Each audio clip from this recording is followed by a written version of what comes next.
All right. And we are live. Hello, everyone. You just check settings really fast. All right. Audio looks good. Video looks good. And as always, if anyone notices any issues with video or sound, let me know. But we should be in good shape. Welcome, you guys. Hello, Northwest Wind. Thank you for joining, sir. Good to see you. Hello, P. Hello, Milan Pop. Mystical. Hello. Mara, Serene. Oh, we got so many faces. Both new and familiar. I love it. Love it, love it, love it. Oh, and happy St. Patrick's Day for any of you Irish folk in the chat.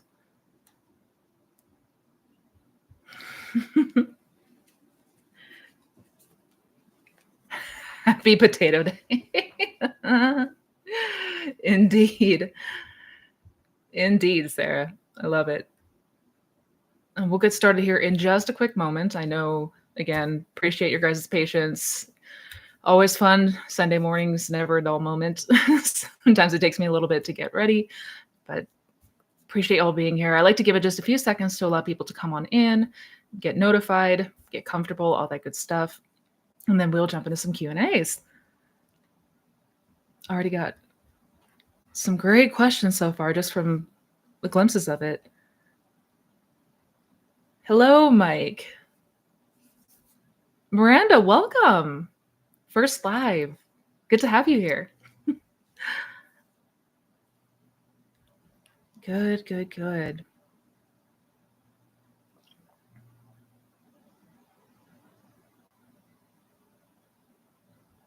Oh, thank you, Goxie. Oh, you guys are so sweet. Sincerely, thank you. Oh, I can't with y'all. I can't with y'all. Let's go ahead and get started. It looks like we've got a number of people in here so far, and we got a number of questions to dive into. And of course, more will come in and out as we go. But again, thank you guys for being here and welcome. If it is your first time, or welcome back if you have joined before, to my Sunday routine, my new favorite Sunday routine, which is hanging out with you guys and answering your questions about the law and manifestations so that ultimately you can have a better concept, a better grasp of how to approach this, how to apply this so that you can start seeing some incredible change in your life as well. I am always loving these Sundays. Seriously, it is my favorite day of the week by far because I love hanging out with y'all. Sincerely, thank you for being here. Quick thing to note, quick announcement before we jump on in. I do have registration is still open and available for my 12-week coaching program, the Mindset Mastery Program. And for those of you who may have tried to sign up for one-on-one coaching and were not able to get a spot, there are still openings available for this. And apologies, the one-on-one waitlist was only open for about an hour. So if you want the opportunity to work together, it is a fantastic program. It's a wonderful community of people, small knit group of us where we learn and grow together. You get access to yours truly to answer your questions and be by your side and be your cheerleader. If you want more information, you can check it out down below, as well as the registration, all that good stuff. And without further ado, let's go ahead and jump on in and get started.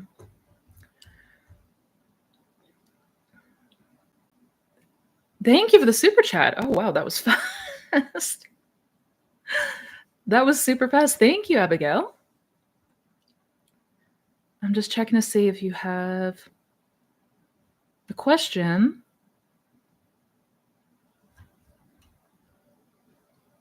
Oh, message retracted. I'm sorry if you had any issues with leaving a question or message with that.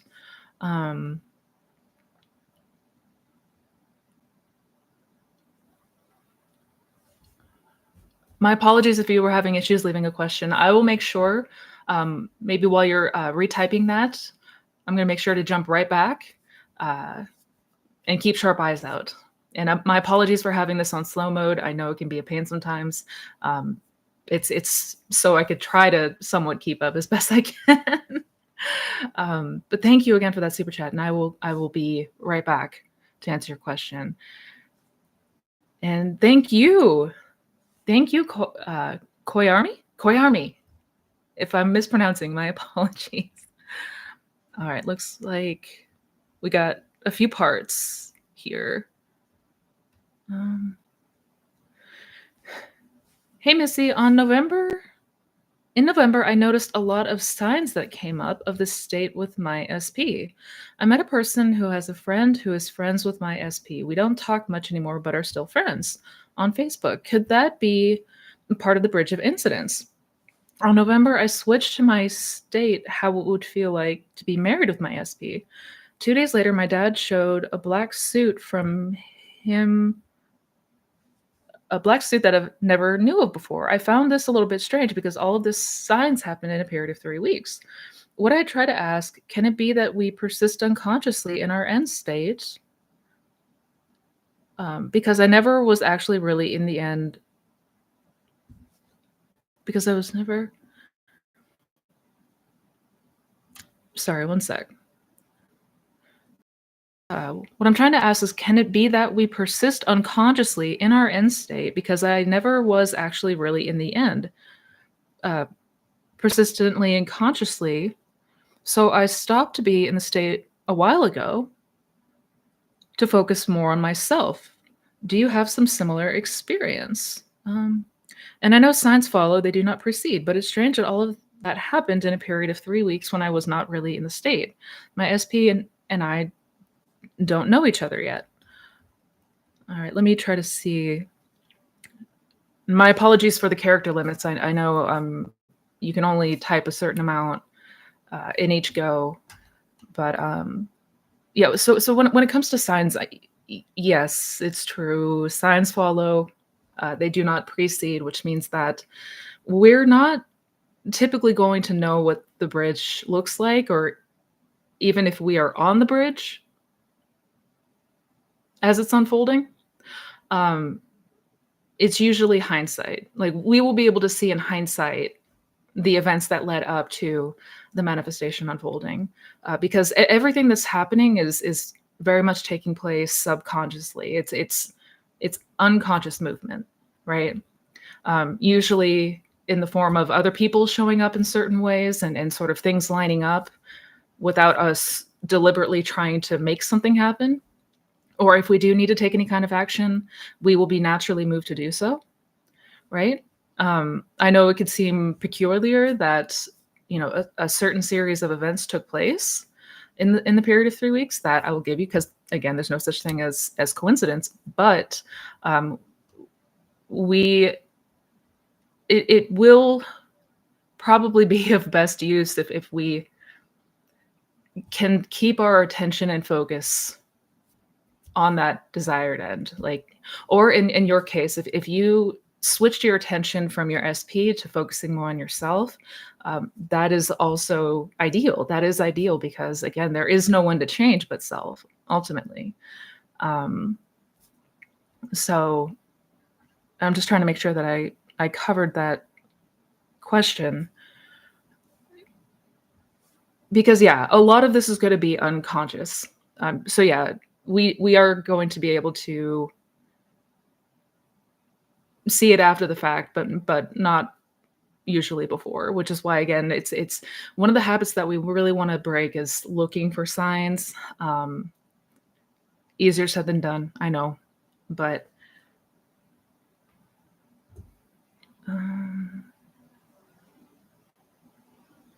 and I hope I'm understanding the questions correctly, but absolutely, it could be the case that you know you are, if especially if you are living in a state of being loved, being desired, it's very, very good and very likely that this could be things pointing in the right direction? Are things headed in the right direction? But again, we want to focus on turning within to the best of our ability. I hope that answered the question. And I know, again, it could be difficult to try to write everything out.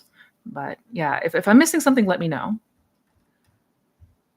Oh my goodness. Thank you guys so much. Oh, trying to play catch up here. 1 second.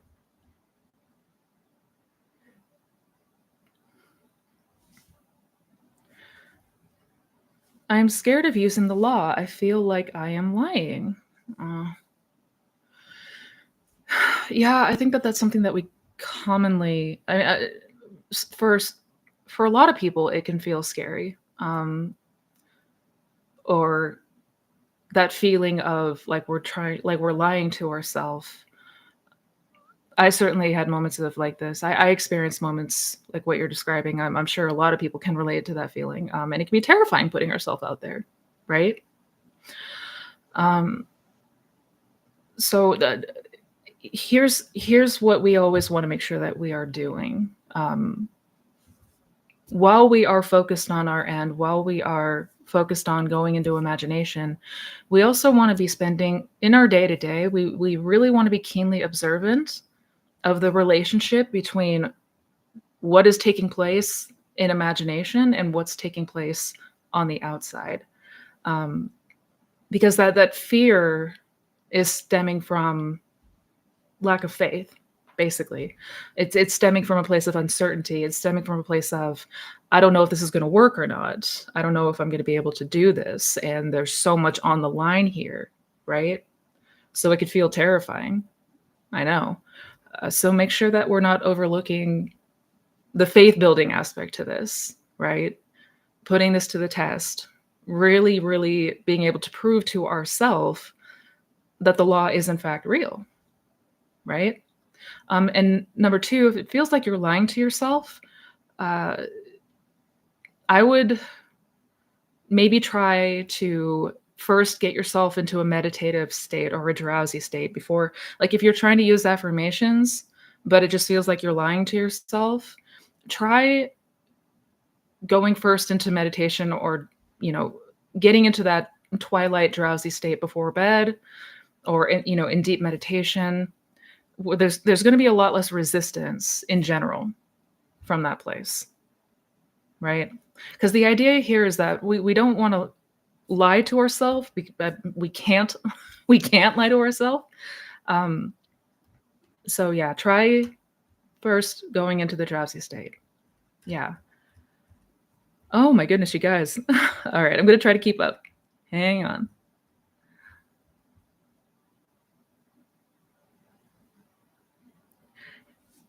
Thank you, Sora. Thank you so much for your super chat. Hey, Missy, any tips on how to feel it real with manifesting someone you've never met before and that is a bit famous? Good question. Any tips on, well, I mean, and this is sort of a area and place that we get to experiment a little bit, right? I would play around with different techniques and see what resonates the most with you, and see if one form of imagining or one kind of imagining maybe resonates a bit better. Some people enjoy visualizing. Some people have a really vivid imagination. Some people have internal conversations, and that's what feels most natural to them. Some people enjoy affirming and affirmations.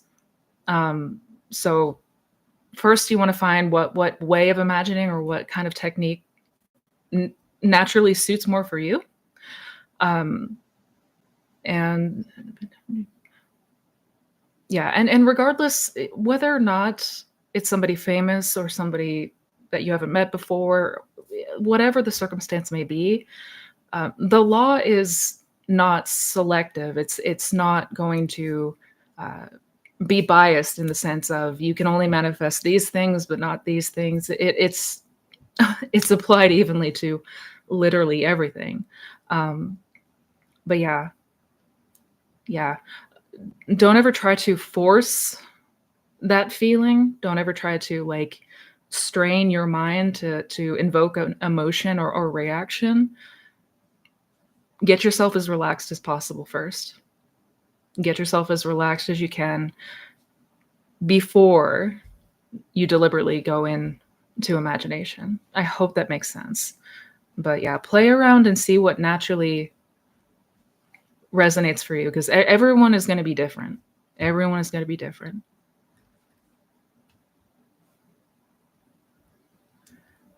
Thank you, Vancouver Vixen. Rest of my messages post above have been shown. I have been shown that I should step into life. I should step into life coaching. Appreciate your viewpoint on getting started. All right, one moment. One moment.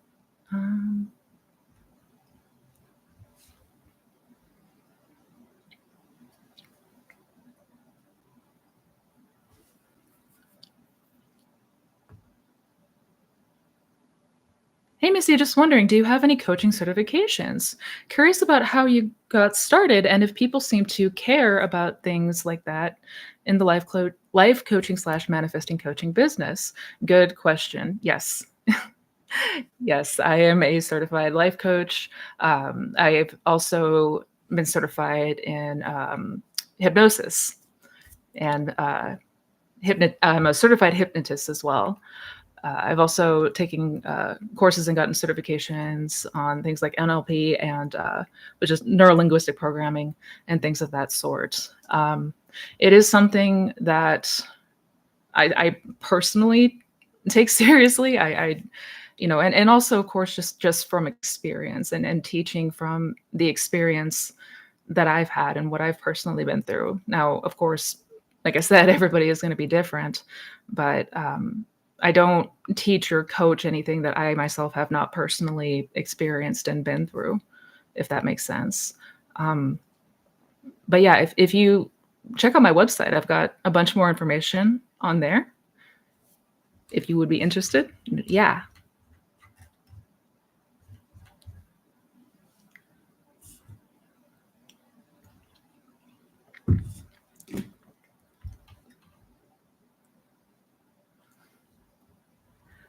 Thank you guys so much. I'm trying to make sure I go in order here.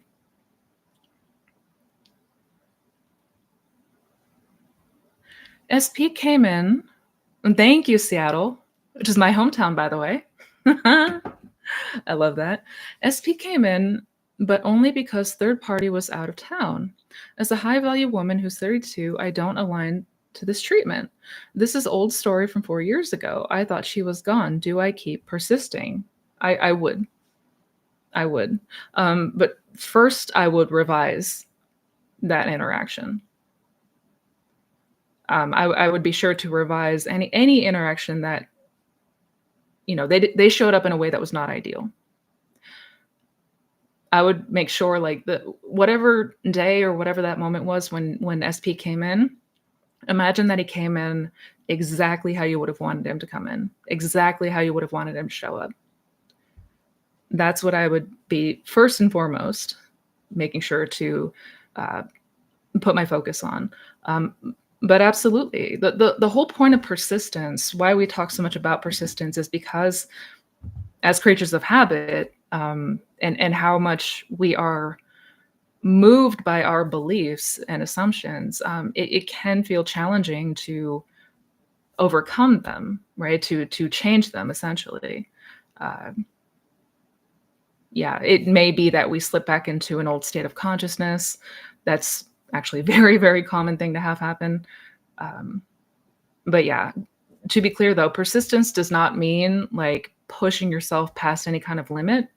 It doesn't mean to like relentlessly, beat yourself over the head with the techniques or anything like that. It just means that we want to continue to gravitate to that new state of being, to that new state of consciousness, right? To the version of ourself that we desire to be and that we want to experience. We just want to continue to go back to that. If we fall out of that state, if something reverts back, that's okay. That's okay, right? So that's what that means. But I would make sure that you are revising that interaction. Don't accept it.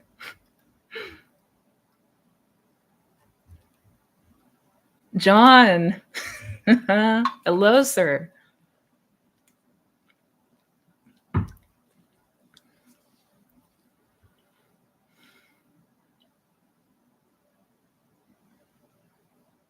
Concerning everyone as you pushed out, when is a bad interaction? Uh,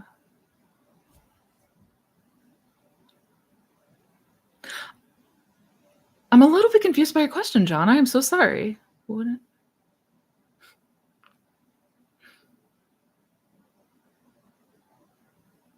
So, when is a bad interaction with someone an example of everyone as you pushed out, and when is it just an example of someone just being a giant tool? Oh god. So, how do we discern when somebody is showing up because everyone is you pushed out versus when are they showing up just because they're a giant tool? Well, when we say everyone is you pushed out, that we mean quite literally everyone, everyone is you pushed out. So every interaction that we have with people is our self, or should I say, self concept pushed out. So whatever the beliefs and assumptions that we have about that person specifically or people in general is that's how they're going to be expressed. um, yeah. So maybe there was already the idea that this person was a giant tool, and that's why they showed up that way. If that makes sense. But if I'm misunderstanding the question in any way, let me know. You crack me up.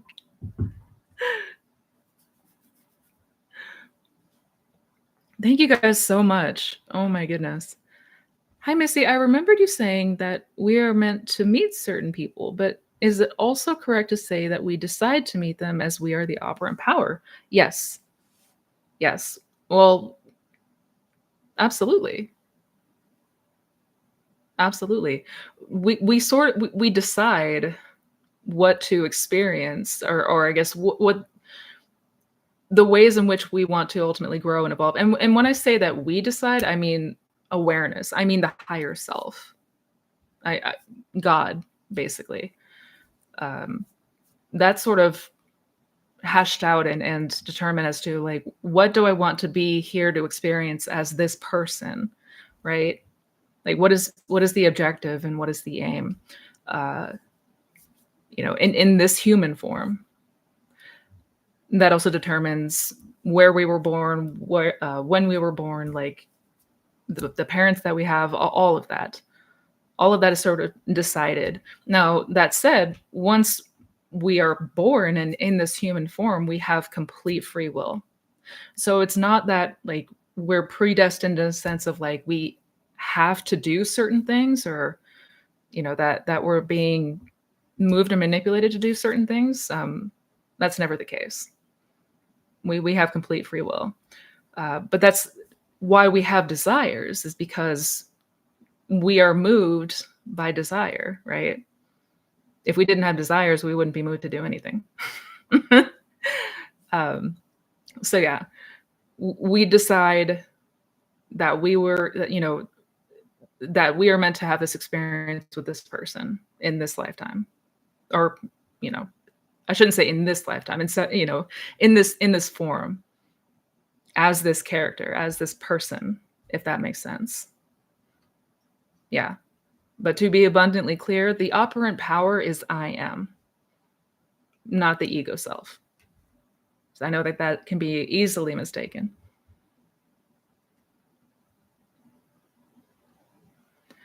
Thank you, Hawaii Music. I'm trying to see if you had a question.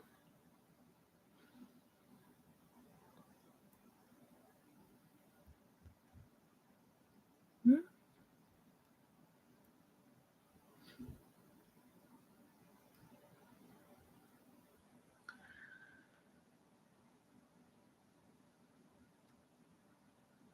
I write music and all kinds of feelings and experiences of my own life have always been my Play-Doh for lyric.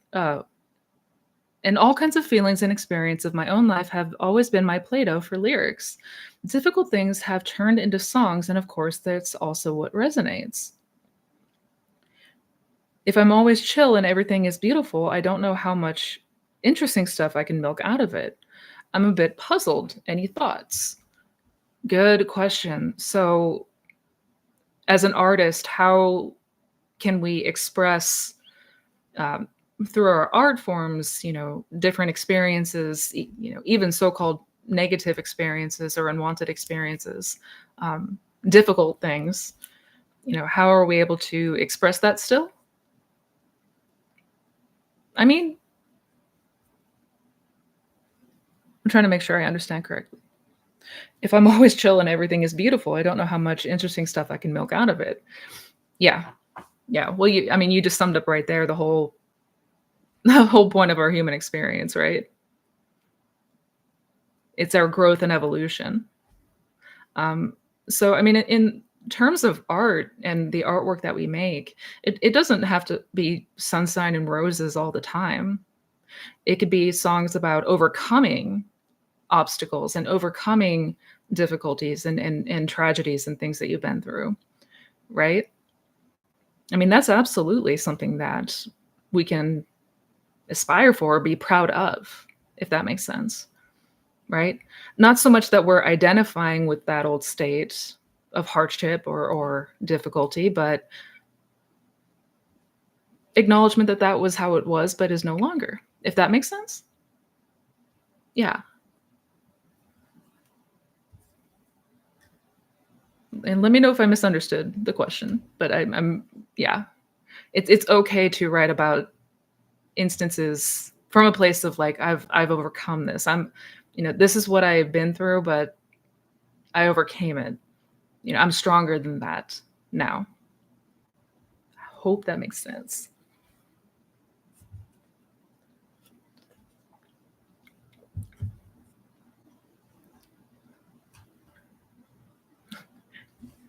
Kelly, hi. Hi, Missy. I find my inner conversations don't match my imaginal scene. I have no issue imagining my SP in the end and happy, but my inner talks are talks from the middle. They are emotional conversations where we talk about how/I/we have changed and how much I miss him and would never hurt him again. Why do conflicts like this exist? Oh, why do we have internal conflictions? Is that the question? Well, we have conflictions because we're human. Um, but I'm not sure if that was your question exactly, but uh, it's not uncommon to have or notice those conversations from the middle, like you described. It's a lot of times we can catch ourselves having that internal dialogue as if we are, resolving it, working it out, so to speak, um, trying to defend ourselves or explain ourselves, things like that. I'd say that's pretty common, actually. Something that a lot of us deal with and go through on this journey. Yeah, I would take that to see if there's anything that may need to be revised. Perhaps there's still something alive that's feeling the strong need to, like, you know, defend yourself or go to bat for yourself. Maybe there was a fight that was once had, or something like that. So I would go within and inquire. Is there anything that perhaps I'm still holding on to from this old state and from this old story that I have yet to revise and need to revise, if that makes sense.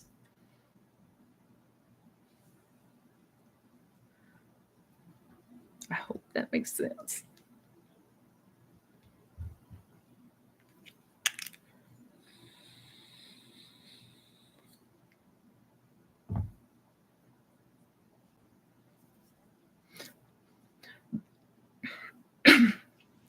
The conflict is my imagination is lovely and us together.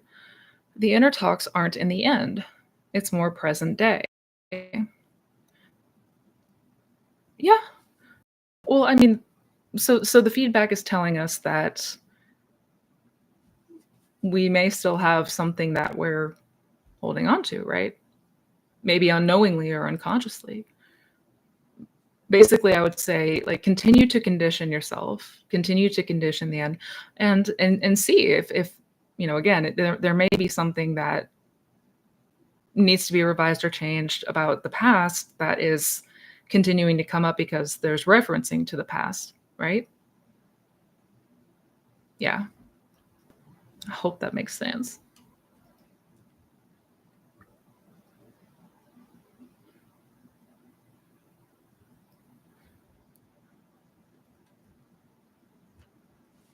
I'm seeing signs of unwanted things and old stories in day to day life.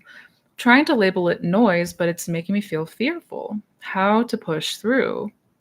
Signs of unwanted things and old stories in the day to day life. Boo. I mean, absolutely, it's noise. It is just noise. But if if we're noticing fear coming up, if we're noticing any of that anxiousness or fear, I mean, a couple things to note is, what are you imagining in the day to day or before bed? What are some things that you are, I guess, taking with you into sleep, taking with you into imagination? Like, what are some things that you're deliberately doing right now? Um, and are you revising? Are you revising any of these unwanted signs in the day to day? Would be my questions to be able to better gauge and answer that question, if that makes sense. um, yeah.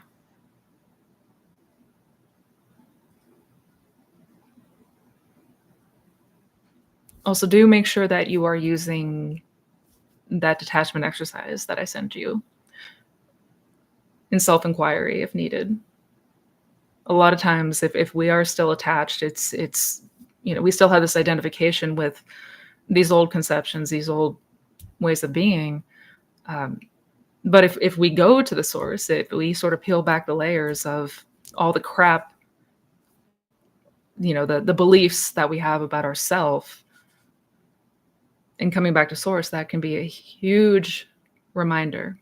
And sometimes we really just need that reminder.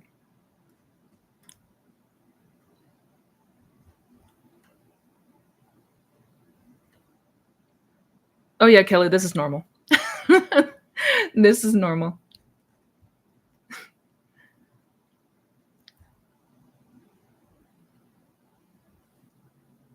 Thank you, Francesca. Thank you. Oh my gosh, you guys are too much. Oh, so much love. Hi, Missy. Tips on how to script my new version of SP, please. As I'm struggling, I'm struggling on how to script affirmations of him. Good question.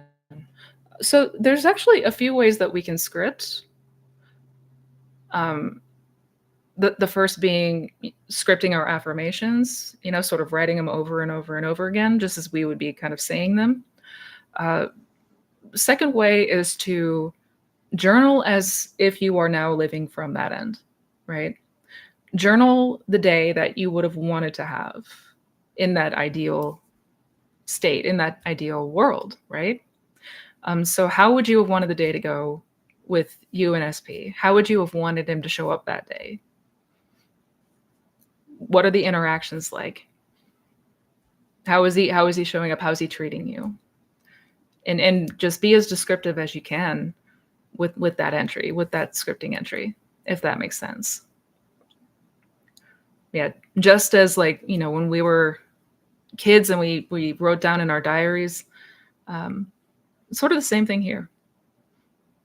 And expressing gratitude for all the amazing ways in which your person is showing up and how they're treating you and the lovely things that they're saying to you. Yeah, and let yourself get completely lost in that imaginal act.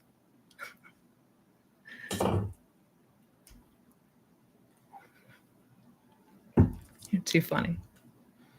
Manifested an SP doppelganger. Anyone else? Hmm.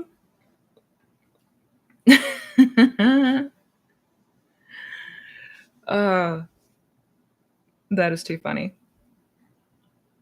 That is too funny. I have, yeah, and to be clear, it's not uncommon to manifest or have people showing up sort of in the same way and fashion as our person. Obviously it's somebody else, but they may have the same demeanor, sometimes the same looks, uh, talk the same, things like that. That's not uncommon. It might be kind of annoying, but um, not uncommon.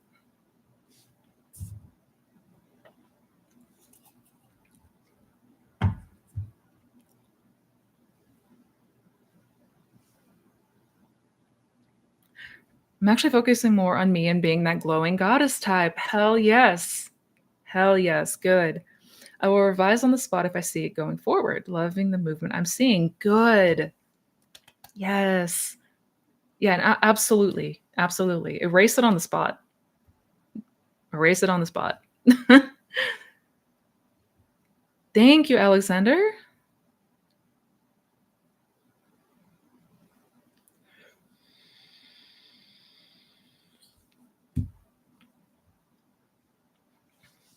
I want to manifest living on my own in my desired body, but I currently live with my parents and hate my body. Oh. What do I do if 3D triggers me? A lot. Do I persist in it? If I persist in it, will it change? Will I wake up in my dream reality? Yes. Yes. Absolutely. And I know how challenging it can be, especially if we are noticing in the 3D the opposite of what we desire. If we are consistently being aware that we don't have it or we are not how we want to look or things like that. I know it's a special kind of challenge. It can be um, when the 3D looks so opposite of what you desire. If you aren't already, I would make sure, and I'm going to stress this super hard, revise every day. Revise the day every day. When you go to bed each night, do not go to sleep without first imagining that the day was exactly how you wanted it to go. So see yourself in your new place and see yourself looking exactly how you'd want to ideally look.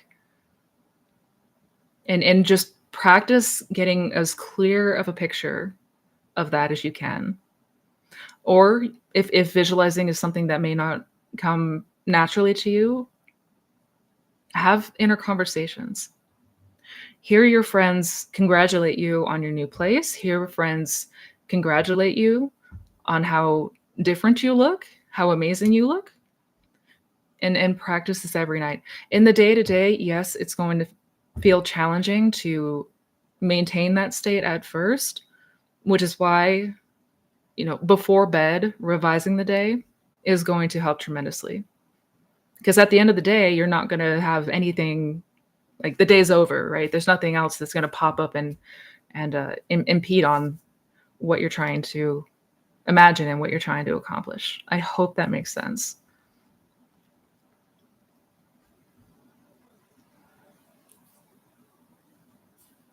So when signs follow means, and thank you for the super chat, Goyami. So when signs follow, that means they are already a fact in imagination. Yes. Yes.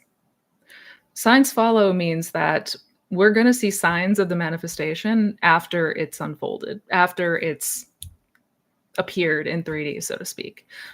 But it is already a fact in imagination. Your imagination is just as real as the 3D world. So if it's a fact in imagination, it's a fact, right? If it's just as real as 3D, then what takes place in imagination? What is felt and impressed in imagination is fact. Yeah. Yeah, but signs follow means that we're not necessarily going to see the signs of the bridge unfolding before it does. Yeah.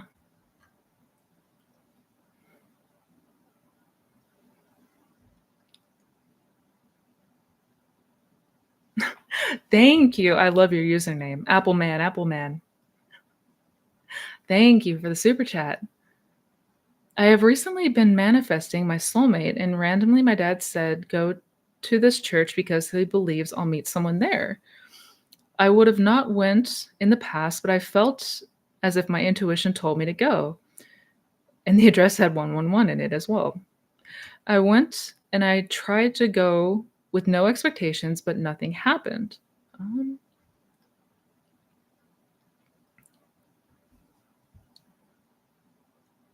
My dad said to go to this church because, so I take it your aim is manifesting a new person, a new soulmate, right? Maybe not somebody specific, but a whole new partner. Yeah. Well, I'm just trying to make sure that there wasn't anything that I'm missing here. Apologies. Well, just because nothing happened in 3D, I mean, we don't want to. I know how disappointing it can feel if things didn't happen or show up in the way that we might have wanted it to or even anticipated it to. I know you said that there was no expectations, but there's there would have been a little bit of something there, right? If we're being honest. I know how disappointing it can feel. Regardless, you can either revise it that you did have an encounter there, that you did meet somebody. And imagine talking to your parents or talking to a friend about how you met somebody special there. Or you can continue to focus on just the state of being with that person, the state of being in a relationship. What does that feel like for you? What does that look like for you? And just continue to go back to that, continue to capture it and experience it until it just is second nature for you to do so. Until it feels like you know that person, you know that state in and out. If that makes sense.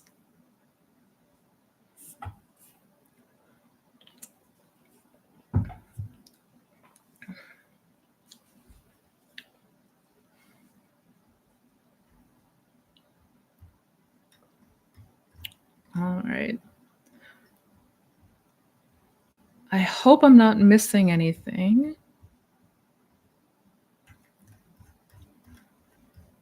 Hope I'm not. Just double check and make sure I got the super chats. I think so. All right, going back up.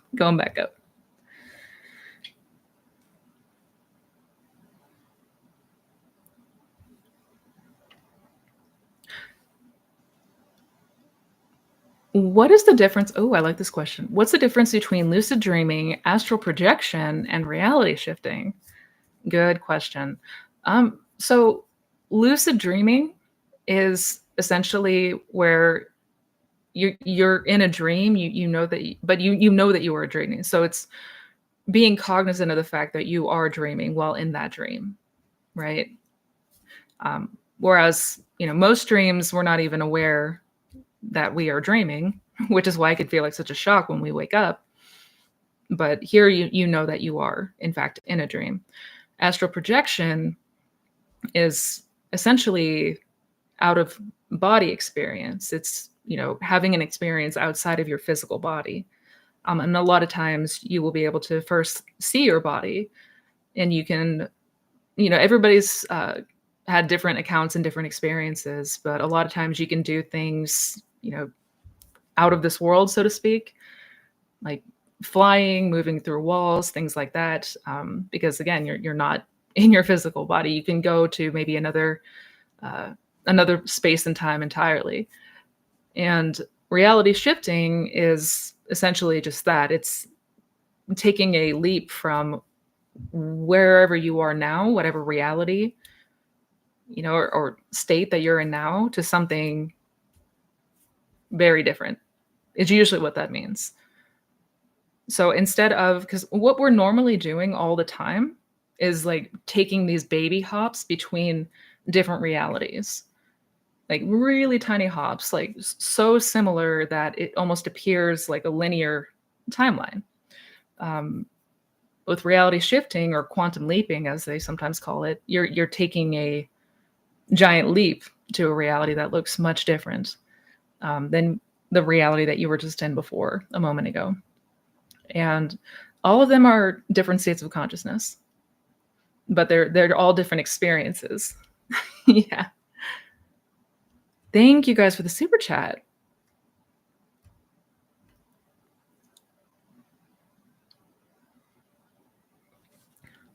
Hi, Missy. I tried manifesting getting into my dream grad program, but was rejected last week. Oh, boo.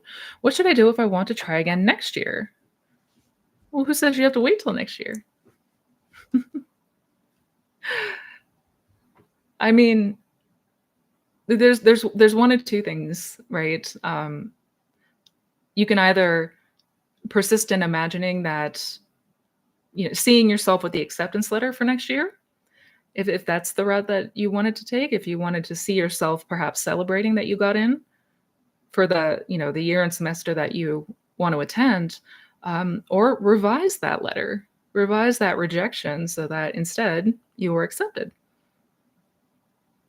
for this year, for the upcoming semester or what might be going on. And personally, I would do the first. I would do the former. Don't accept it. Even when it appears like a rejection, even if it appears like it didn't work, we don't have to accept that. Never have to accept that. And I speak from personal experiences. I've had numerous times where I was rejected from a job or didn't get the gig that I wanted to get, revised it, and at the 11th hour I was called, I was hired. Like, that's happened countless times. I personally wouldn't accept it.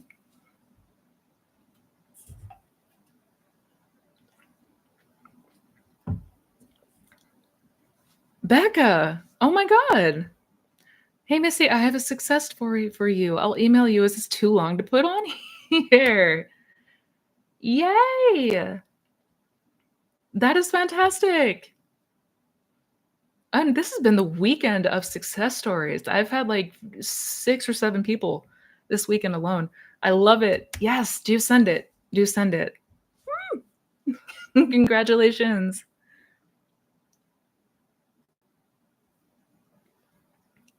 Thank you, Kryptonian.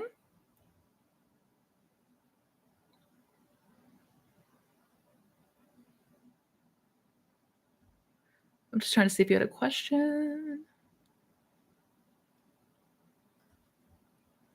Please answer. Okay, looking for your question right now. Sorry, 1 second.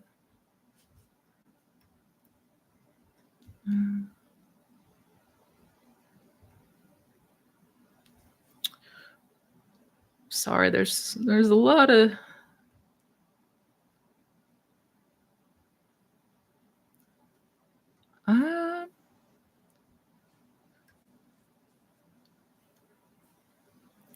one YouTuber said Neville contradicted himself with thought transmission because it's like transmitting thought to yourself in the mirror.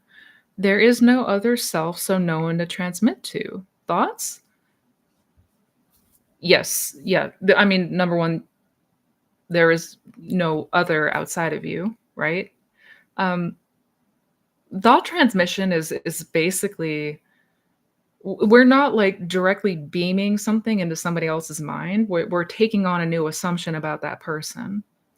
We're taking on a new assumption about what we think that person thinks, if that makes sense. Thus selecting the state or reality where they are thinking those things and will start to act on those things. Yeah. An important thing to remember about Neville is there's kind of 2 periods of his career that his teachings changed quite drastically. Well, not quite drastically. His teachings changed in a lot of ways after he experienced the promise. So all of his books that he wrote before he had the promise, except for one, The Law and the Promise. But otherwise, every other book he wrote before he experienced the promise. And what everybody knows is that after he had the promise, like any sort of limiting belief or seemingly contradiction, discarded. Like because that's when he truly realized that there is no limitation. There is nothing that we cannot do or conceive or be, basically. So yeah, there are a couple things in his books, not very many, and like I said, when it comes to the law, that did stay pretty consistent throughout the years that he was lecturing. But basically, thought transmission is us taking on a new assumption of the other person and what they're thinking. We're not like literally, like I said, beaming new thoughts into their head or anything like that. I hope that makes sense. Hope that makes sense.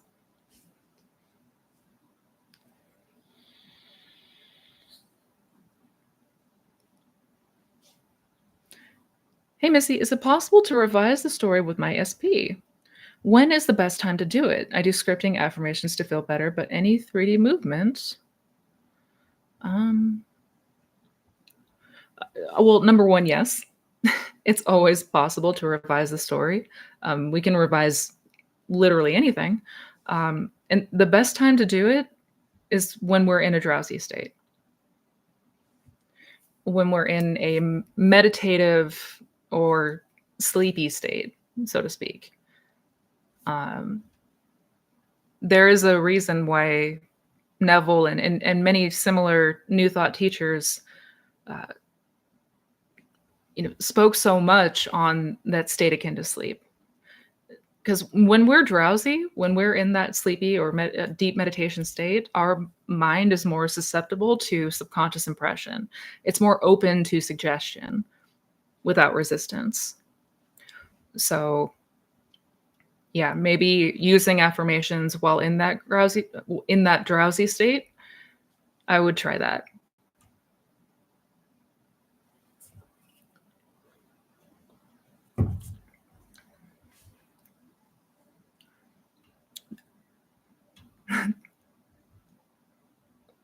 Thank you, John. Thank you, thank you, thank you.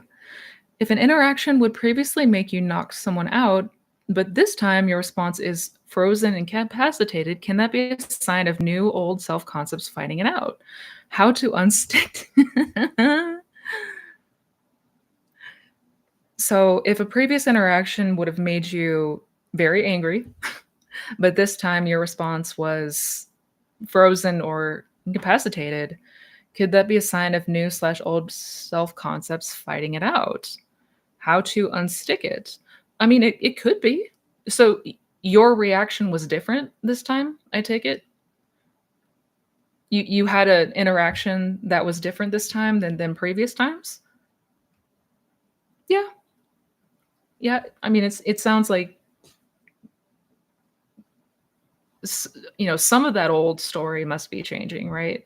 Because we can tell what state we dominantly preside in based on our reactions. Our reactions tell us a lot. That is a fantastic gauge that we want to be in the habit of using. Pay close attention to how you react in your day to day. Close attention. Because, yeah, if we are showing up differently or if we are reacting differently to a scenario than we would have before, that's sure indication that something has changed within you. I'm not sure what you mean by fighting it out, but if you feel like there may be a bit of double-mindedness there, then just make sure to continue to persist. Make sure to continue to go back to that new state. Continue to go back to and occupy that new state of consciousness, if that makes sense. Yeah, that's how we stop being double-minded, essentially.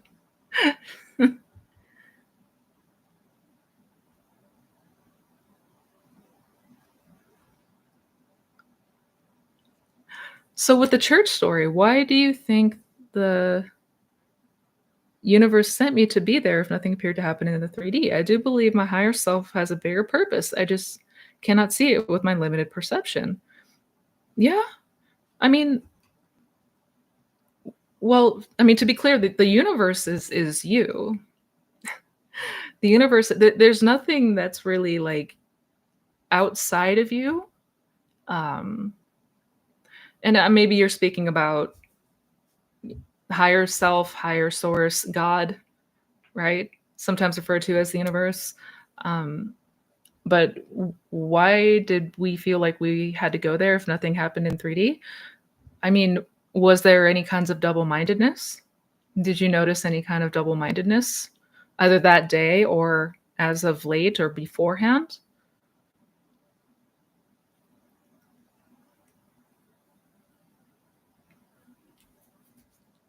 Because absolutely, we can't always see, you know, why things happen and why things unfold the way that they do with the limited perception. That is 100% true.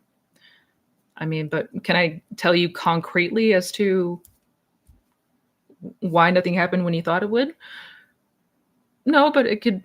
I would point to double-mindedness and see, like, was there any back and forth that you noticed either that day or in the days leading up to, if that makes sense.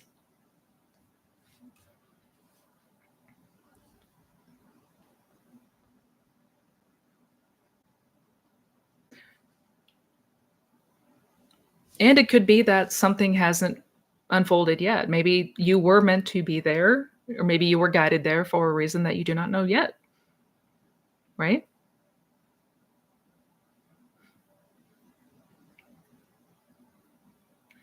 This is where it can be helpful to really gauge our internal world. Notice if we are having any kind of double-mindedness. Notice if we are having any kind of conflictions, if our faith might be wavering a bit, things like that. That is going to be your best gauge.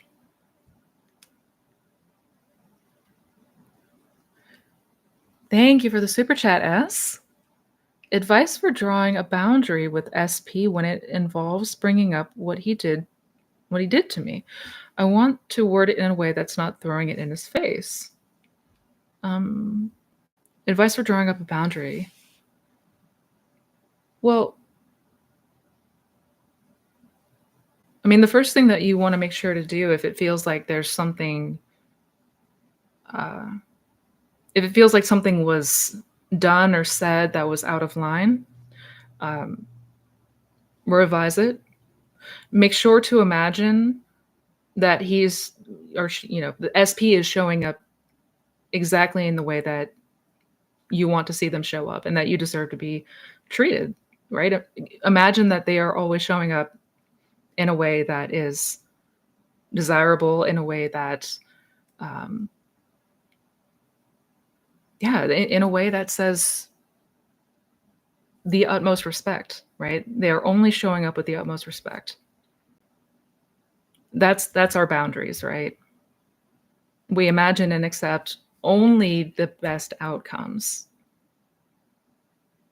And anything that shows up in the 3D that's out of line, reject it, revise it, erase it, get rid of it. Yeah.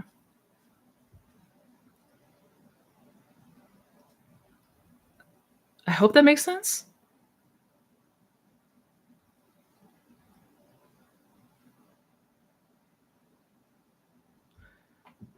Thank you, Daniela, and welcome. Welcome, welcome. Missy, new here. Sorry if you answered this before. Can SP adapt to be a perfect match for me? Will anyone I pick be compatible no matter their personality? Yeah, absolutely. So, um, there are infinite versions of your person. Every single aspect of their character, like any way that you can possibly imagine them, any way that you can even think about them, that state, that reality already exists. That version of them already exists. Yeah. So you can absolutely manifest or move into the state where they are showing up in the way that you desire to see them show up. 100%. 100%. Yeah. Creation is finished, which means if you can imagine it, you can experience it. because it exists. Yeah.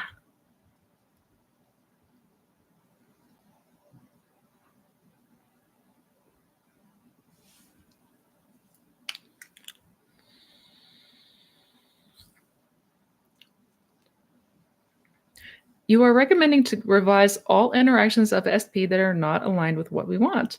Isn't that constantly plundering the seed? Good question. Yeah, that's the point. We're uprooting the seeds of what we don't want planted. Mhm. Yeah. Revision is how we uproot the seeds that are not wanted. That's how we uproot the weeds, so to speak. We don't want that. So yeah, absolutely.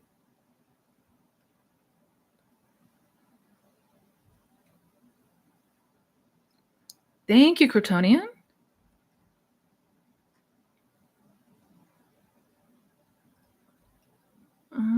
Just trying to see if there was a question.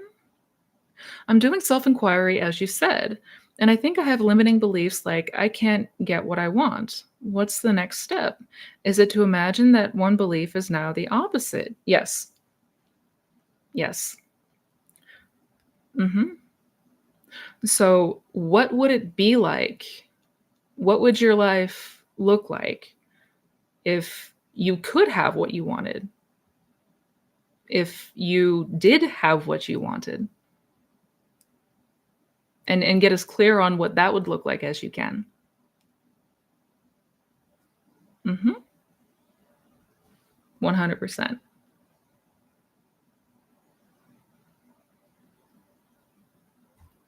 100%. Going back up.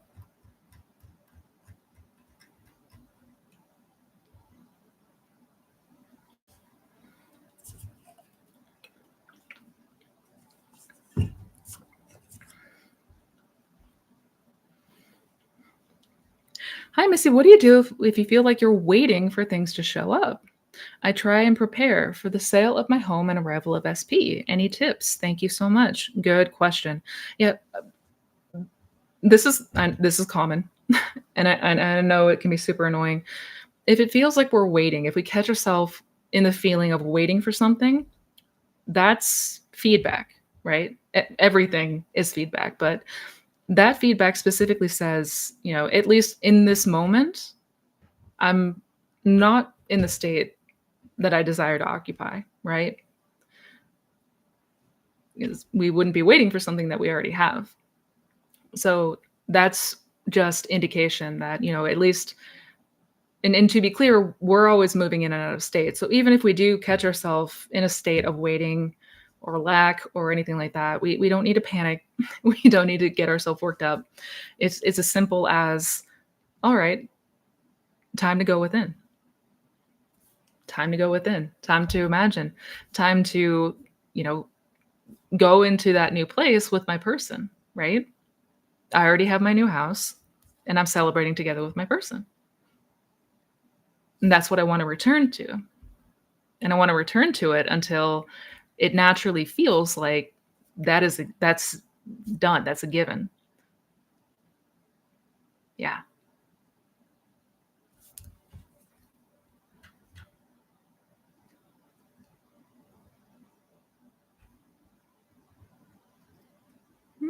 Mhm.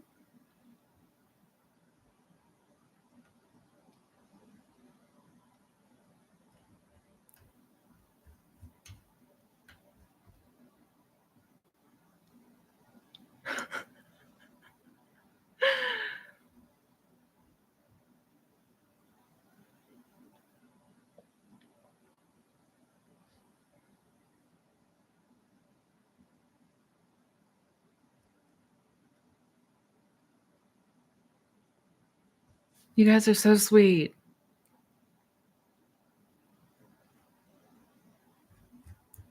Sorry, trying to find my spot on web.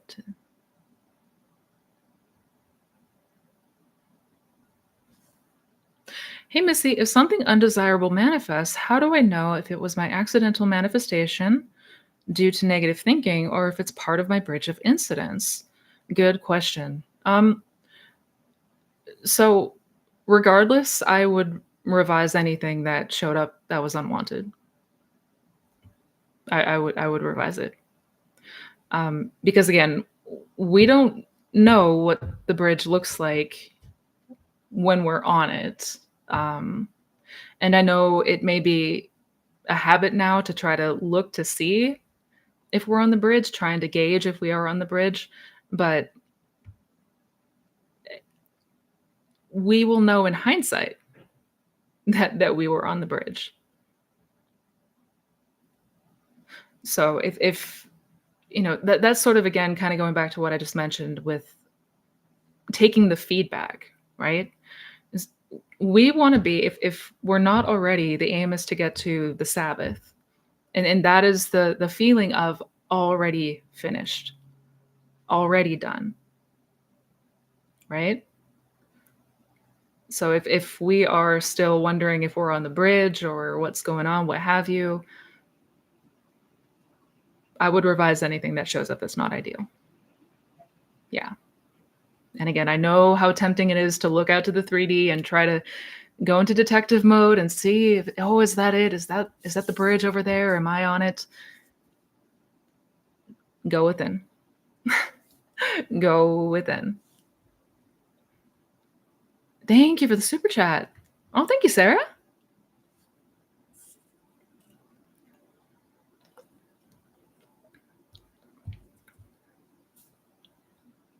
Going forward, any sign that's old news was actually seeing or hearing about German Shepherd puppies. I'll keep you posted. Thank you. Aw. Oh, I love German Shepherd puppies. Wait, do you have some? Oh, you share. Sarah, do keep me posted. Keep me posted. And we will talk very soon. Thank you, Koi Army. Got a question to Neville's Sabbath lecture, Prayer Art of Believing. He talks about 6 days of work. What does that exactly mean? Good question. So when Neville talks about the Sabbath is the seventh day and the 6 days of work, to be clear, it's not literally 6 days. He doesn't mean that it's literally 6 days, and that the seventh day you'll reach the Sabbath. The number 7 has significance to it. The meaning to that number. In the Bible, a lot of the numbers have meaning because all the Bible is symbolism and metaphors, right? So 7 is completion, right? On the seventh day, everything is complete. So he's referencing that we want to persist in the imaginal act. We want to persist in experiencing in imagination as if we were experiencing it in 3D until we reach the Sabbath. The 6 days of work is the 6 days of imagining ourselves as the person we want to be.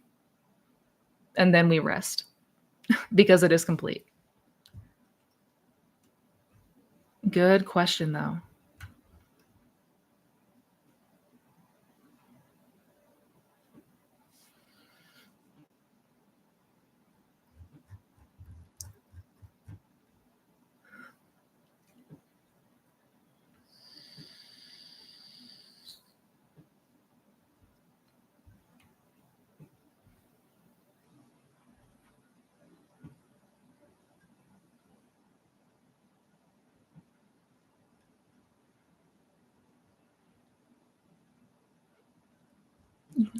Oh, thank you.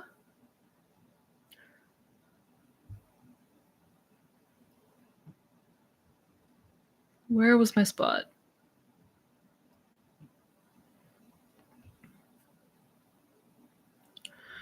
Hi, Missy. When you were in the wish fulfilled for your SP manifestation, did you just feel like you were already in a relationship with him in the 4D? Yes.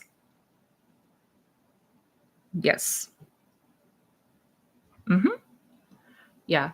When you reach the Sabbath, it just feels it just feels calm. Like you come to this place of self persuasion. It is a persuasion, and once there, I just went about my day to day. I just I went about my life, right? Because I had that knowing, that trust that this is already complete. Because again, the 4D is not fiction. It's not fantasy. It's real. Those are real states of consciousness. So when it's done in 4D, there you go.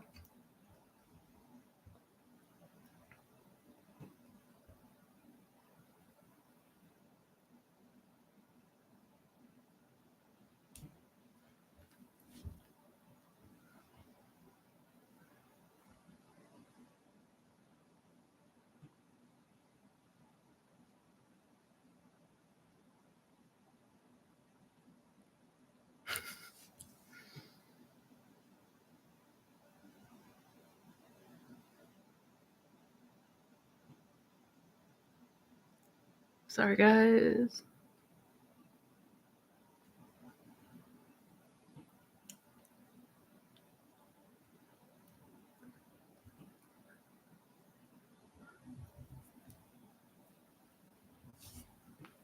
Hey, Missy, I've done something way out of my comfort zone to match my new self, and I just feel intense fear about it. What would you suggest? Oh, goodness. Oh, well, I mean, number one, kudos for stepping out of your comfort zone. I mean, yeah, that's amazing. Because I know how challenging that can be. Holy crap. We are our egos are very much want to stay in that ball of comfort, familiar, normal, even if it's not always ideal. So kudos for that.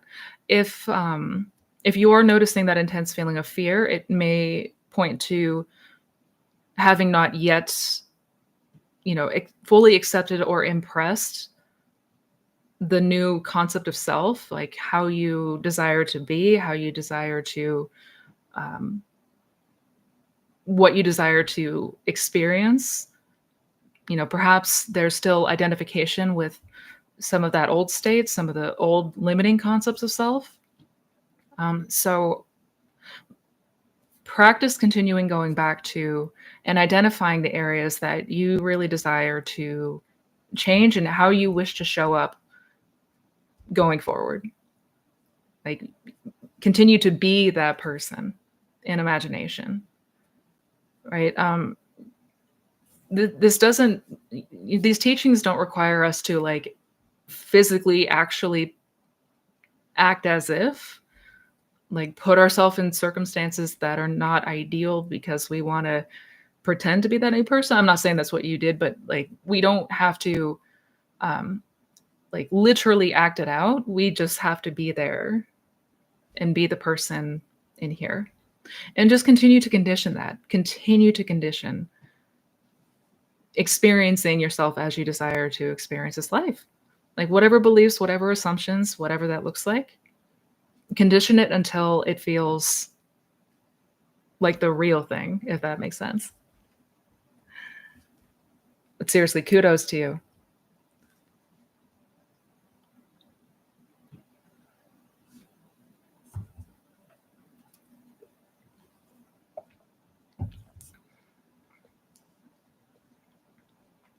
What do I do if I can't get into the feeling state?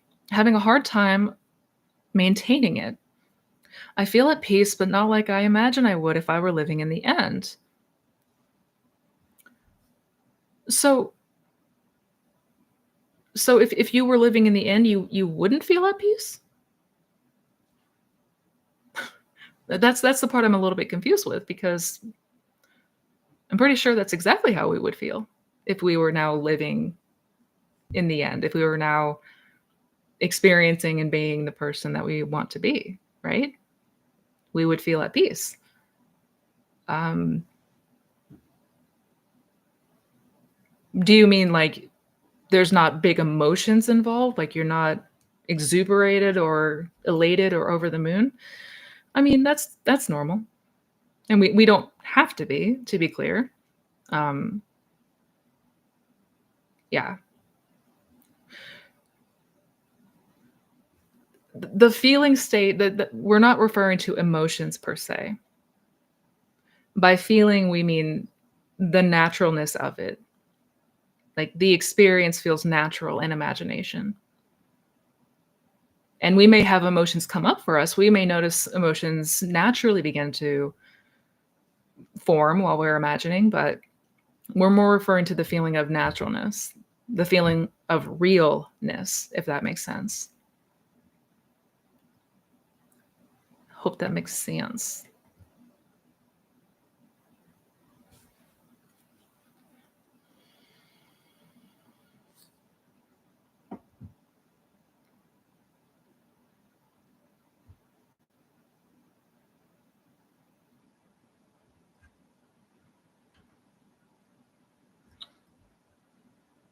Oh, I love you too. You guys are the best. Can you give up on manifesting? I mean, can you stop doing techniques and watching videos on that? I mean, you could. And you know, I stress this often, but I'm going to repeat myself like intentionally. You can always take a break if you are feeling burned out, if you feel like it's taking a toll on your mental health, because unfortunately, a lot of the teachings by, you know, I'm sure a lot of people are well-minded and mean well, but a lot of the practices being taught can be toxic or dangerous. Like if we are trying to force ourselves, push ourselves to be in an upbeat, happy mood all the time, I mean, this isn't about high vibes or needing to be high vibe. Um, and so a lot of times we may unknowingly or unintentionally just be suppressing everything to the point where it becomes overwhelming or exhausting and it burns us out. You can take a break if you need to take a break from doing techniques or watching videos or all that. Like always, always, always make sure you're taking care of your mental health as much as possible to the best of your ability. That has to come first. That goes for everyone and everything. Period. Um, I don't ever encourage people to give up entirely and just walk away, because the thing is, we are always, always in every moment manifesting. We're always selecting the state of consciousness or reality of experience. So, I mean, if we had a choice, we would probably want to be conscious of what we experience. We would probably want to not be victim of circumstance or you know, in a place of ignorance about what we experience in 3D, right? So in that sense, can we stop manifesting, as in like stop creating? Or no, because it's something that we're already naturally always doing. But if you need to take a break for a minute and take care of you, you can do so, and please do so. Yeah.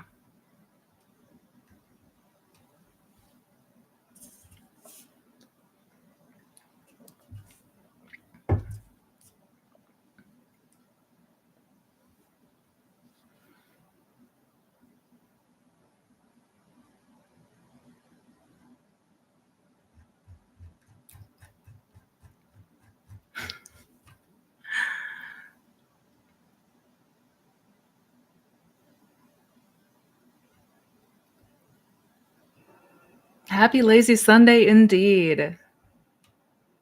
Indeed.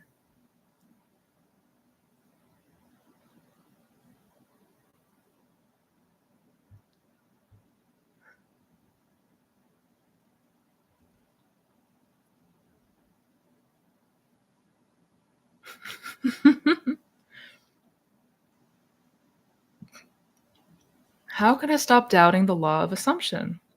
Always when I want to apply the law, I get into the biggest spiral and I get scared that I'm just wasting my time and it will never be there in 3D. Yeah, yeah. And I have made a video talking about the fear of failure, the fear of wasting time, fear of this is not going to work for us, and all of that. I would definitely check out that video if you have not seen it yet. Um, you could find it through the search bar. But the way that we can naturally begin to build faith is by observing and bringing awareness to the relationship between what is going on with us internally. So the natural beliefs, the natural assumptions, the thoughts that come up in the day to day, and the experience that we have out here. Because if the law states that whatever we imagine and assume is what becomes our experience, then we should begin to naturally notice that. We should begin to see proof of that without trying to manifest. And it may be helpful to start there. It may be helpful to start there and just for encouragement and to start building some trust and build your faith. Because I know that it can, for a lot of people, we get scared to test the law or we get scared to build our faith or put it to the test because what if it's not true? And then it feels like, I'm holding on to this for comfort and as my last hope, but that's not going to help us. It's not going to be it's doing ourselves a disservice. So I would first and foremost make sure that you're being keenly aware of the relationship between imagination and what's taking place out here in the 3D. Because you will, if you are observant and you are paying attention, you're going to start to see more and more how much we are conditioning this world out here based on our beliefs, based on what we assume, based on the reactions that we have. We will see it. We will see the connection to it. Yeah. Might help to start there.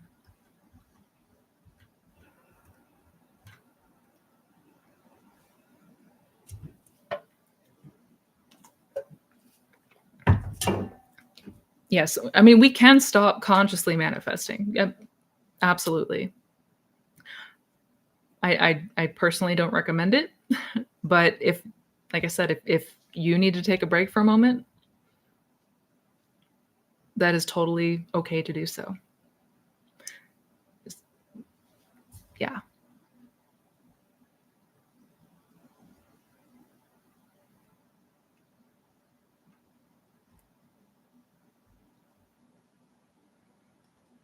Happy Sunday on a Sunday afternoon. Thank you, Mohammed. Good to have you here.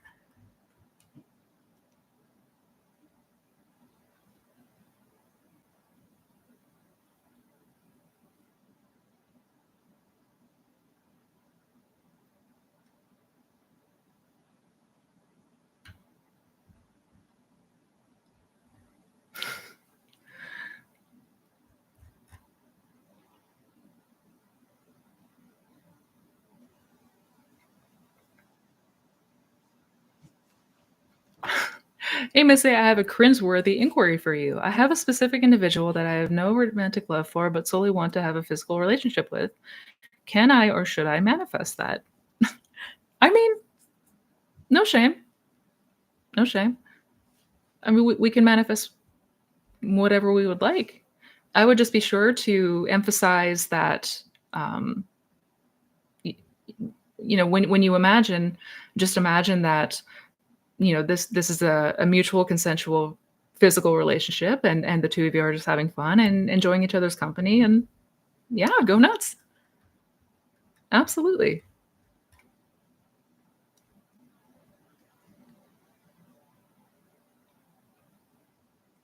Yes, you can literally manifest anything. Anything, anything. And I know that one is difficult for us to wrap our head around. I know.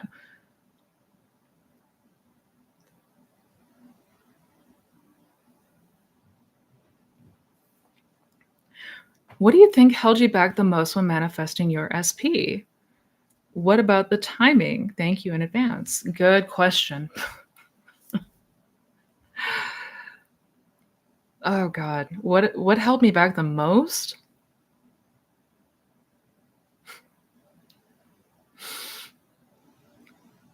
It's hard to pick the one thing because it was a number of things, to be honest.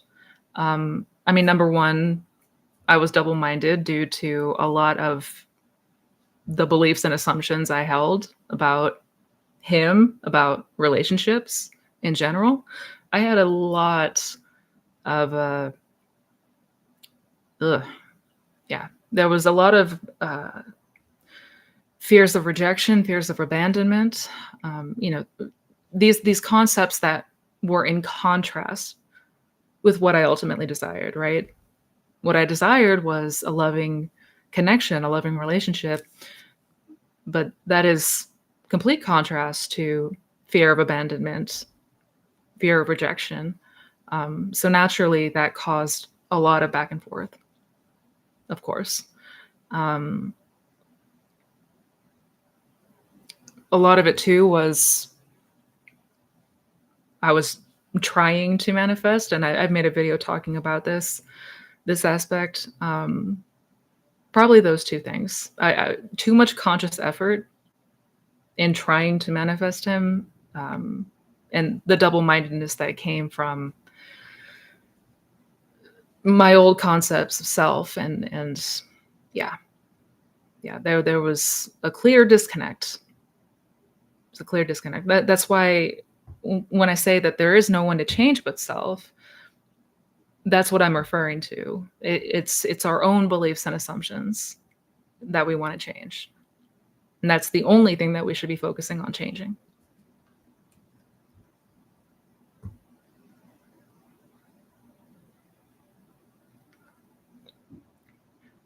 I love this law. I've been studying Neville's work for like 4 months now. I want to know about SATs. Explain its benefits. Good question. Yeah, no, I do. I love SATs. I absolutely love it. And I have made a few videos about SATs. If you have not seen those videos yet, I would definitely check it out. You just go in the search bar, Missy Renee SATs. They should pop up. But the benefit of SATs is when we are in this more drowsy state, when we are in a more relaxed state, that state almost bordering on sleep, we are number one, that conscious critical ego mind is shut off, it's shut down. So we're not pushing back against a lot of resistance. And the subconscious is more open to suggestion. It's more open to impression. So we're better able to actually leave those impressions, right? Which will naturally begin to change how we feel and how we think and how we act in the day to day. So instead of trying to force ourselves to flip all of our thoughts and affirm a billion times during the day to day, we can instead take with us into sleep what we desire and start to naturally become that person, if that makes sense. And it's why Neville talked almost exclusively about SATs. He was huge on SATs. I know people have described having struggles with it, and people have described having difficulties with it, which I do address in that in those videos that I made about SATs. Some of the most common issues that people run up into when it comes to doing SATs, and I try to break down the best ways to approach it, the best ways to apply it, so you don't run into any of these common issues. But yeah, when we're in that drowsy state, we're basically shut out from the 3D and all of the resistance of it, and we're better able to interact with the imaginal world. We're better able to interact with that internal world than in the day to day. I hope that makes sense.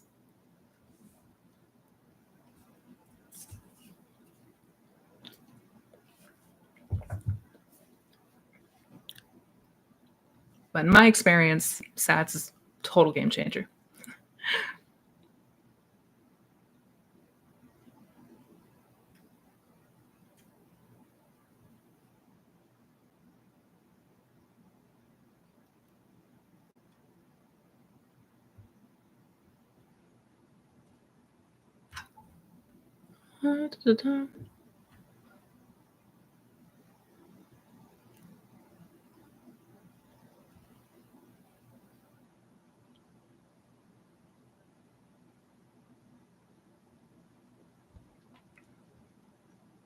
I'm tired of feeling daily in the wish of filled. It feels forced. So if your imaginal acts feel forced, drop it. don't don't continue to try to force it. That's not how we want to approach this. Try to first get yourself as relaxed as possible. Get yourself as relaxed as possible first before you try to invoke a scene or force a feeling or an emotion or anything like that. We want to we really want to make sure we keep in mind the law of reversed effort. And that was something that Neville stressed all the time. All the time. That if the conscious mind and subconscious mind are in conflict, the subconscious mind is ultimately the winner because it's infinitely more powerful. Yeah. Do not try to force the feeling or anything like that.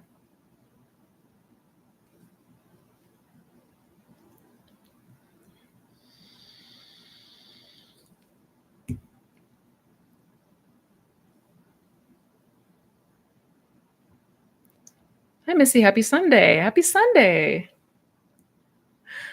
Well, on this journey is the common to manifest positive things that we don't imagine or have desire for as we shift into a new self.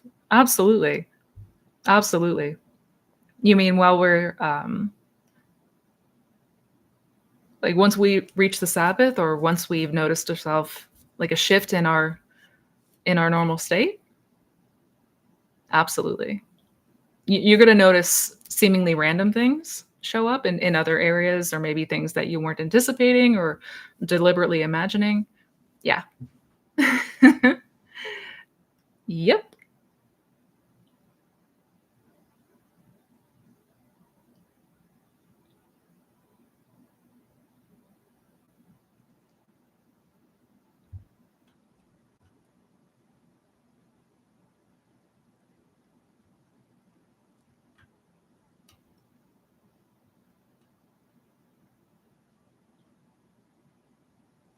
Hey, Missy, I want to manifest a successful apparel business. No money or know where to start or what to do.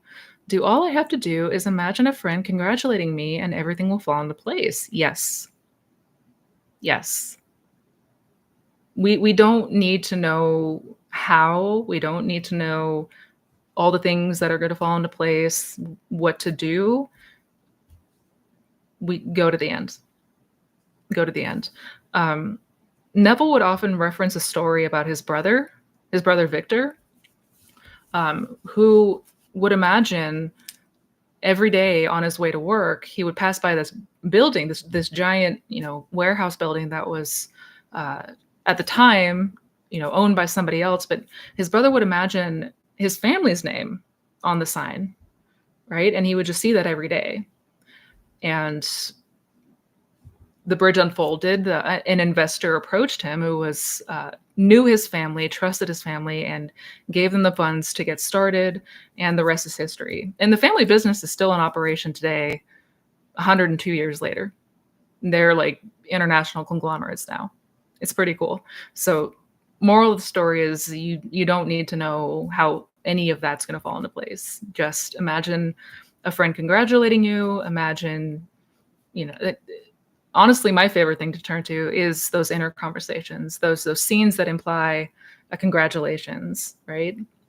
That it is now done.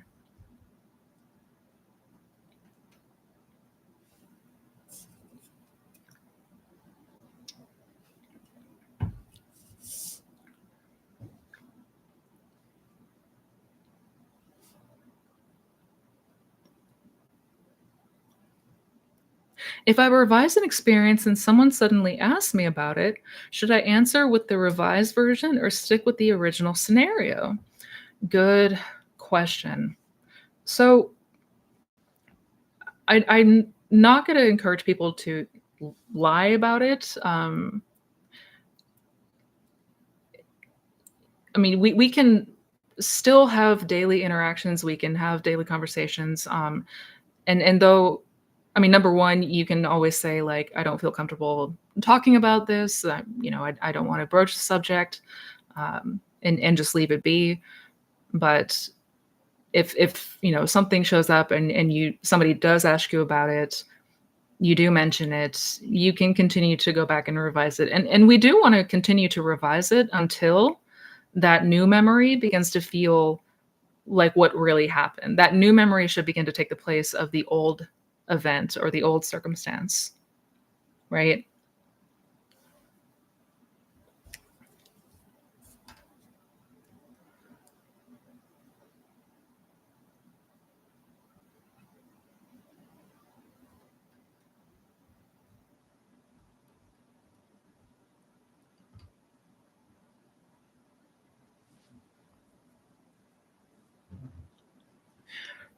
How to really be the identity that already has our wish fulfilled and, at the same time, not be forcing or doing it on purpose in order to see that in 3D? Good question. And I know it seems like a catch 22. I know. I know. Um,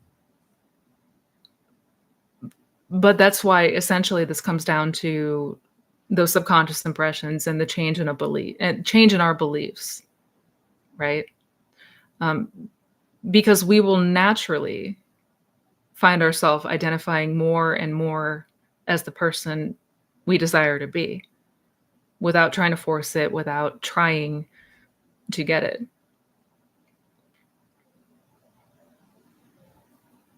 It all comes down to belief and assumption. I mean, hence the name law of assumption, right? Which is why, really, no matter what we're trying to manifest, we want to focus on that change in self, that change in our beliefs, right? Because we're naturally subconsciously operating from our beliefs all the time. We're operating from the place like that's what determines our actions, our day-to-day actions, our day-to-day reactions. It all boils down to the beliefs and assumptions we hold.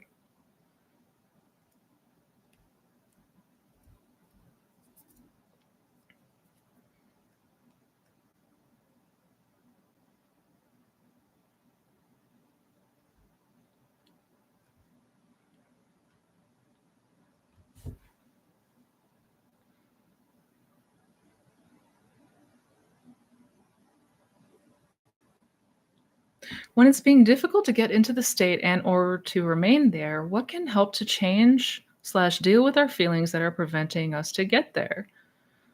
So when it's difficult to get into the state and remain there, what can help to change? Um, so if I had to guess, if I just had to take a wild guess here, um, a lot of the imaginal acts and I guess techniques that you're doing in the day to day, like as you're going about your day. Um, because that's really why I try to emphasize, like, if you're noticing struggles with getting into the state with the change in feeling, if you're noticing a lot of resistance with your techniques in the day to day, try to get first into the drowsy state, or do get first into the drowsy state. And one thing that Neville said and why he recommended SATs is because it allows you to retain your attention minus effort. Minus effort. Because this should be effortless, right? And if we are just kind of in our day-to-day waking hours, it's going to feel very forced if we're just trying to, like, beat ourselves over the head with affirmations or what have you. So if that's feels like a struggle, if that feels like it's not coming naturally, go first to the drowsy state and imagine in there.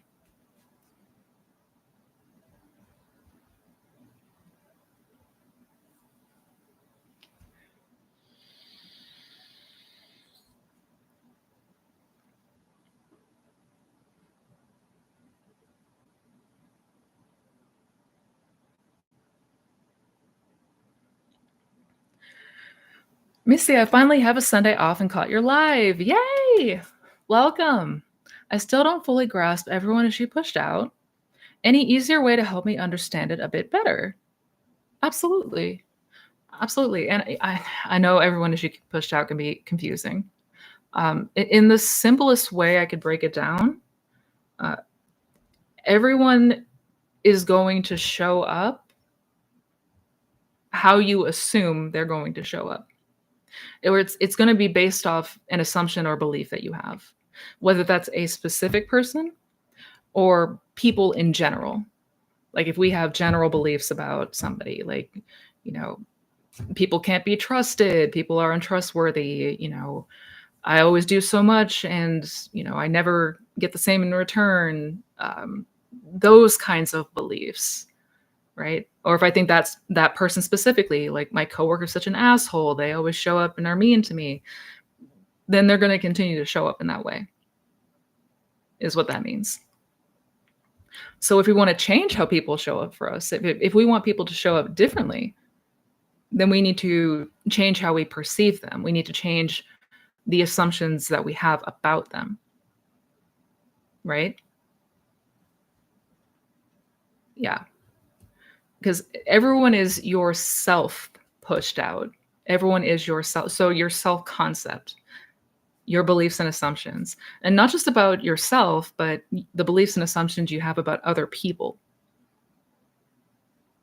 So I want to be very mindful, like, how am I assuming this person is going to show up? What am I assuming about this person in our interactions?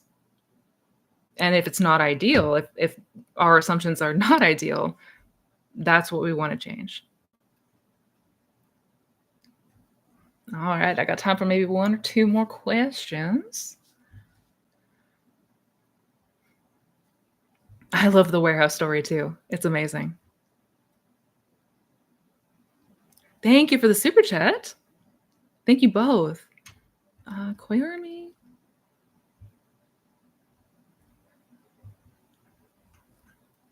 Trying to see if you had a question.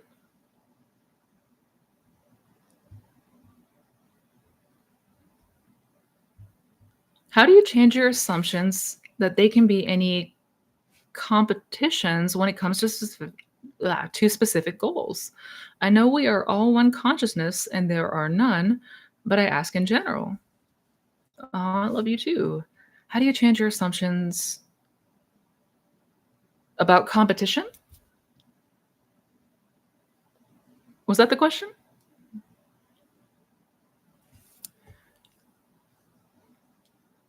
So, yeah, when it comes to competition, it is going back to everyone as you pushed out, right? It's going back to you as the operant power in your reality. So it is always you deciding. It is always you selecting that reality of experience. Whether you're doing it consciously or not, doesn't really matter. But it's always you who is deciding. So whatever the competition might be, whether that's somebody competing with you for a work position, if that's third party, it doesn't matter. Doesn't matter. Because it's whatever you assume is going to happen. That's what is going to happen.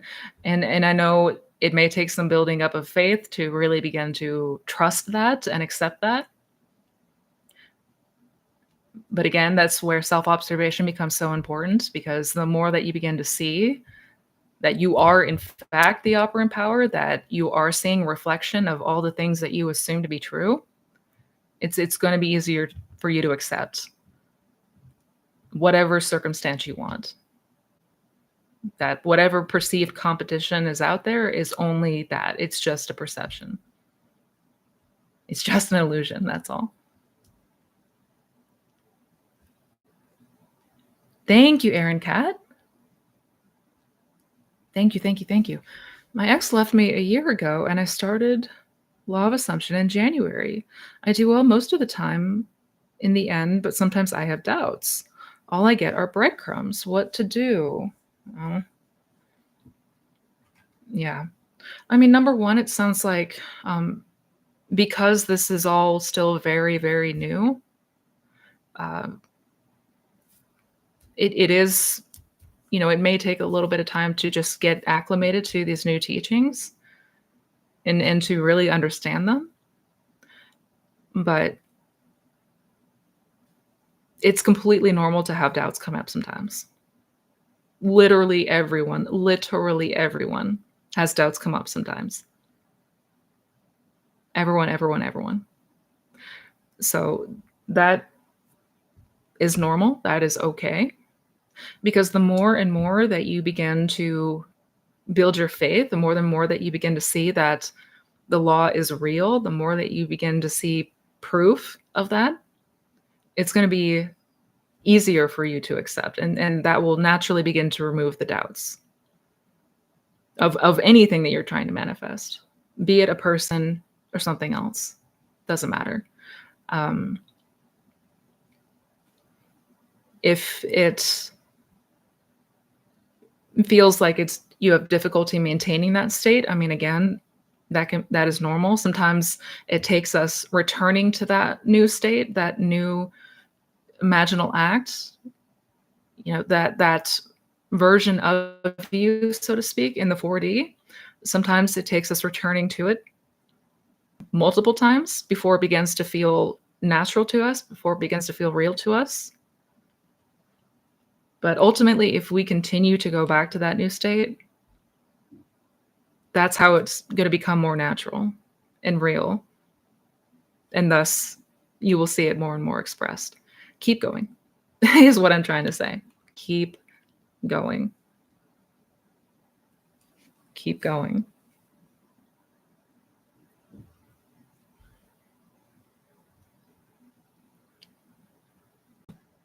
Oh, my goodness.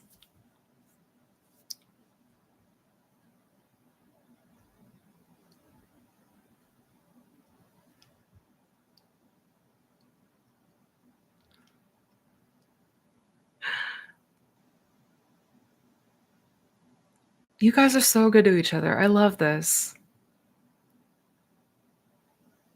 I love this so much. Which first 3 Neville Goddard / Law of Assumption books should we start with? Good question. Feeling is the Secret, Power of Awareness, Your Faith is Your Fortune. In that order. In that order. I mean, just kidding. You can read them in any order, but those 3 are fantastic for introduction. He speaks in more layman's terms than in some of his lectures. I know some of his lectures can be difficult to understand. But yeah, start with those 3 for sure. For sure. And on the note, you guys, unfortunately, I do got to get going. Long day ahead, but thank you guys so much for being here. Thank you for joining me today, as I do every Sunday. I apologize if I did not get to your question, but rest assured, I do this every weekend, so feel free to come back. I do hope you join me next weekend. Much love to every single one of you. Take care of yourself, and till next time, you guys, happy manifesting. Be good to yourself.